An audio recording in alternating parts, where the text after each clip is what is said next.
God in your faith, whatever faith you belong to. But it does play an integral role in with others, in integration with the rest of the community. So what about the rule of law in this section, John? Because of the exploitation and violation of principle, John. Right. And my diagnosis is secondary to the facts. The rights to employment, rights to decent education, the religious worship, and as to the reasons why I should have them available sooner rather than later, the school leaver, social mobility, the government, socio-economic, political contemporaneity at the time. In democracy, in part of the type of government we all live in England. So I get that. What about, so the third one, the schizoaffective disorder? It's because there's no need to interfere with religious worship in questioning the validity of the rejection of sickness and in establishing in principle a more substantiative claim for individual and collective models of excellence. In promise fulfilled by a self-existing God and his creation are questionable validity, the feasibility in explanations to the religious worship, the practical demonstrable science that is presented. So it needs to be practical in answering all those questions. So that might be mistaken for a schizoaffective disorder. And you've got to understand all these questions are presented to me, the young man in question, who's actually receiving psychiatric care in the community. Yeah. These topics that you talked about in your short essays, they're very important to you, aren't they? They are. This is what you are all about. Yeah. And that's why you're putting them in this book of yours, aren't you? Well, I've got to present it, John, to a wider audience. This information Absolutely. needs to be disclosed. It needs to be disclosed. And at the time, you know, one might argue that, you know, during the adolescence and all those criminal behaviors and drug and alcohol addiction and all those things, it wasn't available, John. That information hadn't been available. That's the significance. Yeah, I get that. Let's go to, John, your short essays 2. Now, you've got 6 viewpoints here. Let's have a look at the first one. And I thought, wow, this is powerful.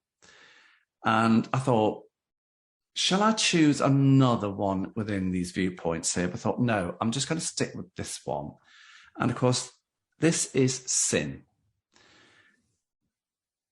And, you know, however the culprit has put together the perfect alibi, this is what you talk about in this essay here, this short essay. You say, however the culprit has put together the perfect alibi, knowing all too well he or she has instigated and encouraged criminal behavior. And I thought, this is an interesting thought. This is an interesting message here. Yes, it is. What's your viewpoint? Why did you put this in? I did because it is to that extent the society's elite manipulation. Okay, it's their sense of justification in a world of consumerism and single market economic theory. It's a competitive analysis used for the invaluable transition, as well as the change in objectivity, personal well-being, self-esteem, and cultural scholarly attainments.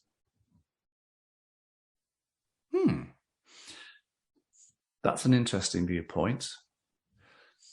That's, you know, you were born in 1970, John, yes. And so when you were in your early teens, we were talking the 1980s, and you're absolutely right. What's available then or wasn't available and is now, is completely different.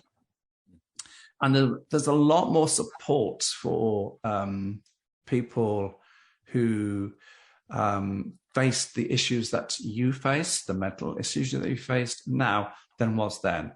Yeah. And you're probably thinking, if I had the support that's available now, then I might not have gone down the path that I did. Am I right? Yeah. It is a bit hypothetical, John, but of course, I know they're hypothetical. This is the availability, John. I mean, yeah. You know, I mean, it's London life. Yeah. It's life in London. It's hard going. The streets of London aren't always paved with gold, are they? Absolutely. So let's take the listeners and the viewers, John, to your short essays in number 3.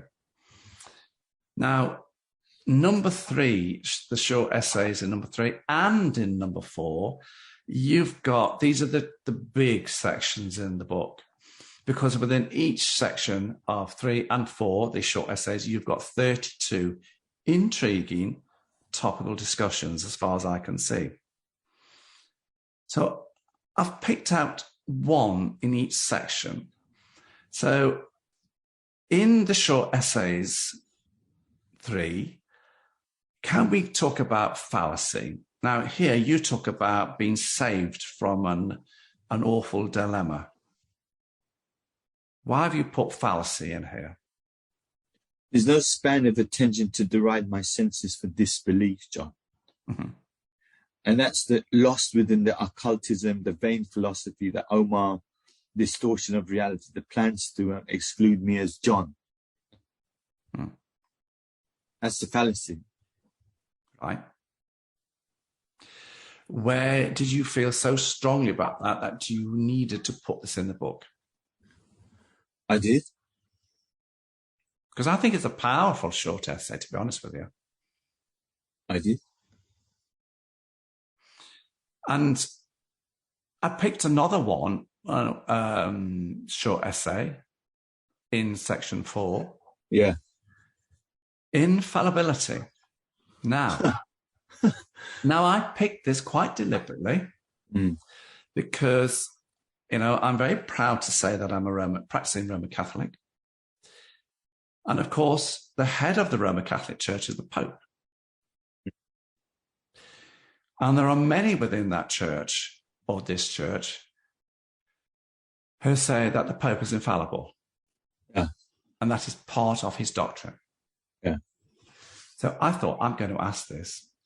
Because you say, from your own experience, that it is true to say that infallibility does not necessarily belong into the hands of those who claim to have a monopoly. Yes, absolutely. Embellish us here. Pardon? Embroaden, embellish here. Well, I say that because the nature of the investigation, if you like, is invented or created for laissez-faire. So the answers surrounding monopolization, the nature of the transaction, exploited socioeconomic dependency, all of which is misconstrued and manipulated for pecuniary gain. The value and the inability to be wrong, so that you're not short of a penny, John. It's common sense. So do you think the Pope is infallible? I do. Why? Well, not only because he's the head of the Roman Catholic Church, because he's embodied the Christ. I mean, you know, that's his papal crown, John. I understand my father was a Roman Catholic, John. I understand that. Because this is important to you, isn't it? Yeah. And this is why you're putting all these issues, all these topics into this, what I can see as an amazing book. Yeah. And that's why I just want to briefly touch on some of the aspects of your book just to give people a flavour of what you and this book is about. I want to go now, John, if you don't mind. I want to turn to part 2. Now, in the book, everybody, part 1 makes a fair share of the book. Part 2 is probably about no more than 20 odd pages. But you head this section up, John, as My Freedom. Yeah. And within these few remaining pages of 20 or so, you talk about progress, healing, arguments, parentage, drugs enslavement, incurability, insanity, poverty, morality, treatment and conclusion. And within each subject matter, you seem to find a biblical reference to support your thinking. Yeah. Tell us all about why this part 2 of your book, which you headed up, My Freedom, is so important to you, because I think this is you coming out the other end. Well, it's my church, it's my faith, it's the Bible, the Christian Science textbook. Yes. It's the healing arguments against the only suggestions, not facts. The correlative divine science, John. This is where it really matters. Our mutual relationship corresponding to spiritual connection and communion. Mind and consciousness are in control, governing the body's feeling and action in harmony with the God's law, a higher external law. And effectively, that's the references I've made in reciprocity that denotes one's understanding in circulation. Mm.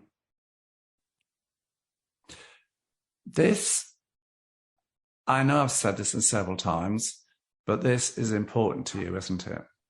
All this is all about you and what's important to you, John Omar Vieira. Yeah.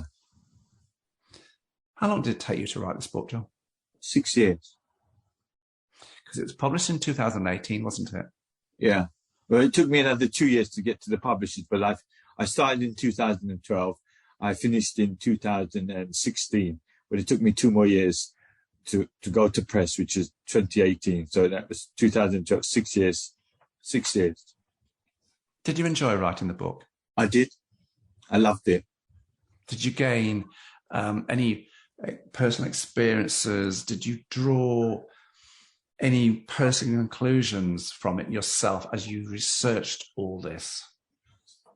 I had a dear friend, which is an English professor, Dr. Blandford, as well as an English professor, physicist. He was a physicist, as well as a Christian Scientist, who asked me to come and paint his house.